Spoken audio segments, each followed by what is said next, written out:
everyone, welcome back. So today I was thinking to make a video about something that it's a continuation of what I've been talking about in the last two videos.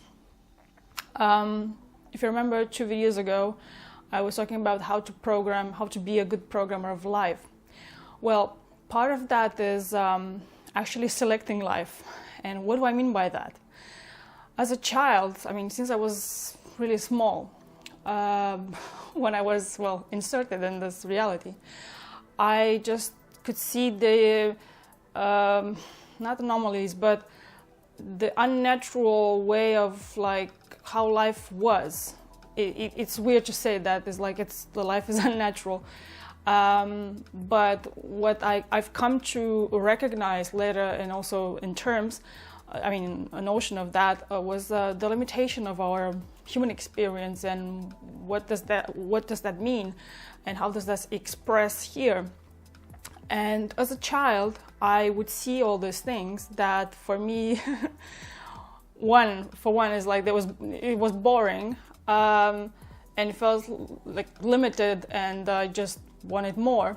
Although I was in a, how should I say, if you consider globally, I was in a really lucky position. I lived in a normal family. I wasn't poor, I wasn't rich either, but I was, let's say, middle class. So my life was not, in this sense, was not hard. But the pressure of the society where I lived was always on education. It's I'm coming from Romania, and back in the 80s, because I'm a child of the 80s, the education was really huge. Even now, but I'm just saying, me as a child, what I remember growing up with. And but that was a great thing, because usually the children would focus on learning a lot of things and being sent to this, we call this a circle, send people, aside from the school, we would have special institution where you would go, and they would have like now you would have a workshop of something to learn about whatever, and we would call that a circle. Circle of, biology, circle of physics, circle of whatever. As a child, I was always into learning, now as well. So back then, to fill my time, to feel like it's not boring and it's not whatever, aside from the fact, sorry to derail a little bit, when vacation would come, during the summertime, aside from going with my parents 2 weeks somewhere at the sea or at the beach or whatever, at the sea resort, and then maybe to my grandmother or whatever, visit some other places, there was a lot of time. And I didn't like that. I had a lot of time that I could, I wanted to fill that time with interesting things. So yes, I was one of those kids that were drawing since they learned to breathe. But aside from that, I would always want to learn something to create. So I feel like I didn't waste my time here. For me, it was just this thing. It's I can't waste time here. That just doesn't make sense to me. And all I wanted, all I ever knew was that, okay, I have to, there was another thing, you had to follow into your parents' footsteps, as in if they went to university, you would have to go also to university. So yes, me and my sister, we went to university, so it was implicit. But aside from that, was I always wanted to, I had my own dreams, I had my own whatever aspirations that I wanted to fulfill. So in this time where I felt like there is this, nothing, I would try to fill my time with something to create, to learn, to explore. Sports, of course, that was another part of a large part of my life as well. But learning, creating was that thing that kept me sane and on purpose. Because I came with this mind that I like to do things with clarity. I have clarity. And for that reason, I have this innate, not instinct, I wouldn't say it's a characteristic of mine. And I think it's source, I know it, but I'm just saying, I like to, I'm a minimalist, and the minimalist will get those elements that make the best composition that have the highest impact. So in this sense, yes, I'm a minimalist. And this is how actually I have conducted my life, and this is how I live my life. And throughout the years, this actually has helped me to navigate all the situation, all these things, good things, less than good things in my life, and they gave me power, they gave me strength in moments where I wouldn't find anywhere else that. And that's what that's what I want to share with you, and this principle of clarity, of selecting life and choosing your experiences, because for me, as I said, instinctively, natively, I knew how to do that since I was a child.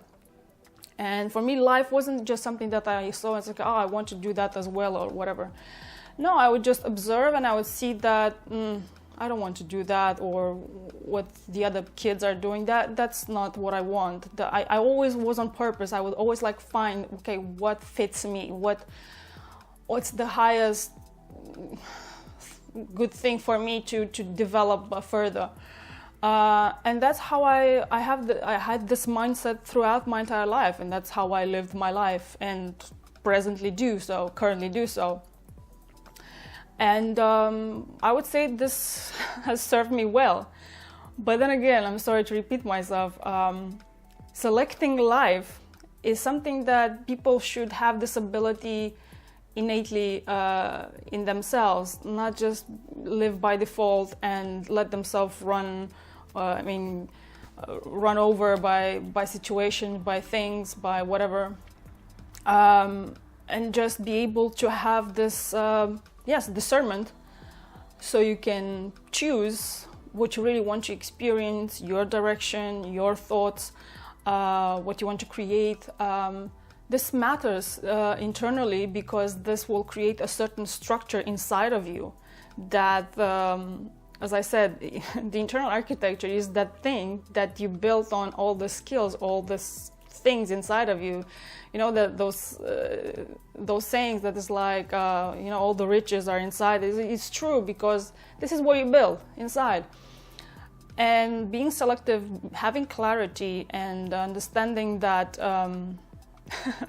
what we see outside, mostly it's unnatural and it's perverted. I know it's a strong word, but what I try to point out is that even since I was a child, as I said, I could notice this type of distortion in people, relationships, in situations. I could always understand things behind words, behind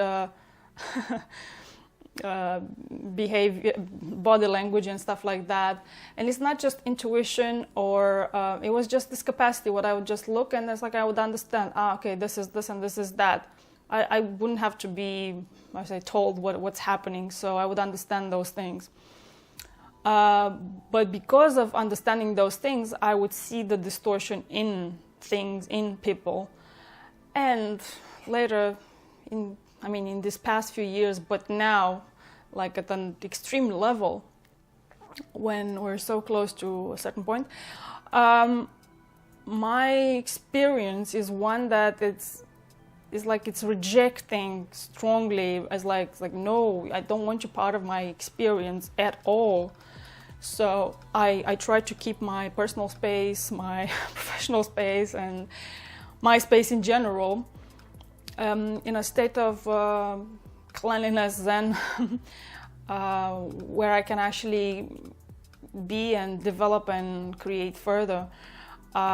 So I just don't do necessarily what other people do to live their lives, to see that yes, I should do that because it's cool in life and whatever, and everyone else is doing. No, I never did that. I don't do that. I do that it means something to me, if this will help me grow, if it will move me into a direction that I want, I'm always on purpose.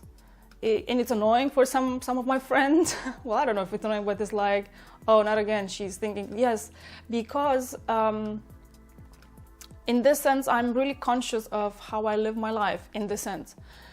And of course, especially in these past few years, the emotional mental control has increased so much.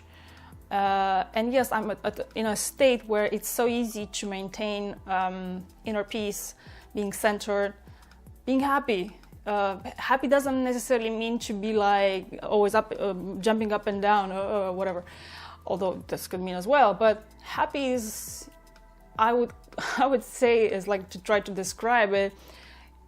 Yes, it's being centered, is being like inside of you, and you feel like, oh, yes, great. I don't know how to put it into words to make it more, I don't know, easier to understand, but I think you get what I'm saying. Yeah, and as I was saying, I just see all these limitations in our societies and everywhere. There's no such thing, by the way, there's no such thing as a perfect country at this point. There's no such thing as a perfect society anywhere, because whether you have certain aspects that work better somewhere else and others in a different place, it's like everyone has a piece of the other, so to speak, and or more or less or whatever, a combination of that. But I just see that we've come to a point where certain things are just, and as you know, if you watch these videos, you know that I'm talking about the split, and this year it's major, it's it's huge. It points out, I can see those things that don't necessarily need to be repaired because they belong to a low energetic state. So it's not about fixing a low energy, those things. It's about changing the energy state. So when the energy state of things, that change, that turns into a change that it might not be linear, it might not be how you expect things to unfold, and it might look like something really magical.